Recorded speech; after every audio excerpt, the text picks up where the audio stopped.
This is another warning. This story is extremely graphic, distressing, and not for the faint of heart. This is one of the most brutal cases that I've ever looked into. If you are still curious and think you can handle it, then let's get right to it.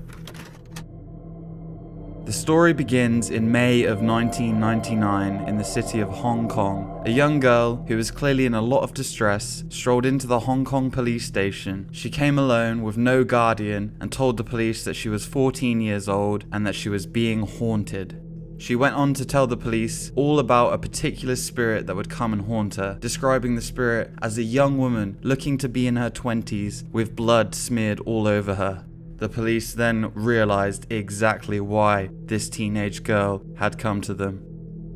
The girl proceeds to confess to the police that she had taken part in the continued torture and murder of a young woman in her 20s, and that the spirit was the victim coming back to haunt her until she confessed. The girl was only 13 years of age when she took part in the crime, and was extremely cooperative with the police throughout their investigation. She indicated that the other suspects were 3 men, all above the age of 20, one of them being 34-year-old Chang Man Lok, who the young girl described as being her boyfriend. Chang was the reason any of this had started, and he was in charge of the entire situation. The 3 men were all part of the Chinese mafia and were considered to be rich and powerful. The young girl was really only an accessory and only joined in when she had to, as she herself was a victim. Our story now brings us to Fan, the victim of this disgusting crime. Fan Man Yi was a 23-year-old nightclub hostess and sex worker. Fan's life had began as tragic as it had ended. Abandoned by her parents at a very young age, Fan grew up in orphanages. At the time, in Hong Kong, when a child reached 16, they were just expected to leave and go and fend for themselves. Due to being in this difficult situation, Fan found herself doing illegal sex work, taking drugs, and committing petty crimes just to survive. When she was 21, shortly after her son's birth, she began working in a brothel rather than on the street. She was still a sex worker, but it was now more regulated and a little bit safer. Due to where she was working, Fan often found herself surrounded by many dangerous characters, and a lot of her client members were Chinese mafia group members. Being a mother now, Fan not only had herself to worry about, she had to provide for her son, making sure food was on the table and a roof was over their heads.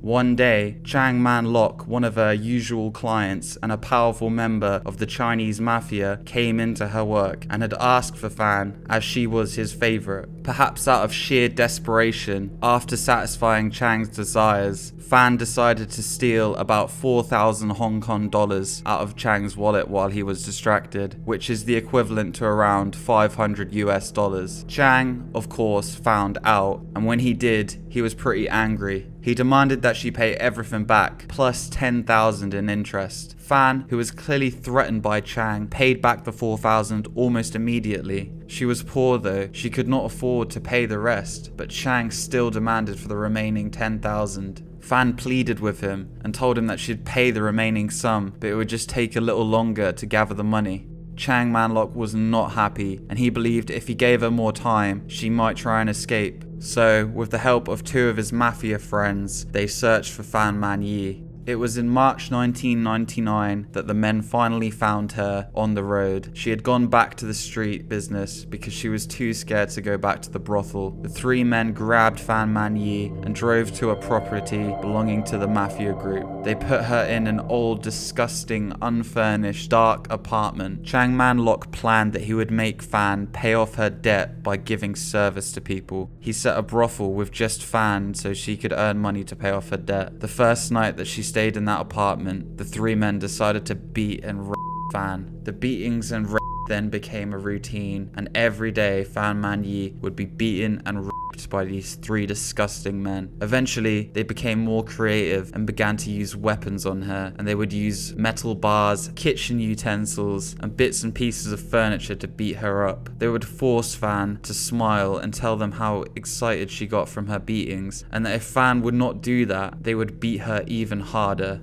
After a while, Fan Man Yi was so brutally beaten up that she could no longer provide these services she was using to pay off her debt. Chang Man-lok's plan was now falling apart, but he didn't even care because he now had his punching bag. And when they were not doing anything to Fan Man-yi, they would all just hang out in a separate room playing video games, as if there was not a dying woman in the next room. As more days flew by, the men became more and more creative with the ways that they would beat Fan Man-yi. They began to melt and burn plastic on her body, drip candle wax on her, and when they ran out of things to burn, they just burned her directly. They burned her feet so she could not stand, walk, or do anything at all. They would wound her, and the men would take food, spices, dirt, urine, anything they could find, and they would stuff it into her wounds. The men also forced her to consume her own urine and feces, and they would even starve her. At a point, Fan Man-yi could not even move, and the boys said that she was not fun anymore because she didn't react much to the beatings they were giving her. One of the men decided to tie her up and just leave her suspended in the air so she would be easier for them to beat. They tied her wrists with electrical cords and tied the other end to the ceiling fan, and they would just leave her up there for hours, sometimes even overnight. Then, on the 15th of April, the three men and Chang's 13-year-old girlfriend, who was actively involved in a lot of this abuse, decided to go out. Usually they would lock Fan Man-yi in the bathroom to make it harder for her to escape. They stayed out for hours, and when they came back, that was when Chang Man-lok's 13-year-old girlfriend went to use the bathroom, and they found Fan Man-yi dead in the bathtub.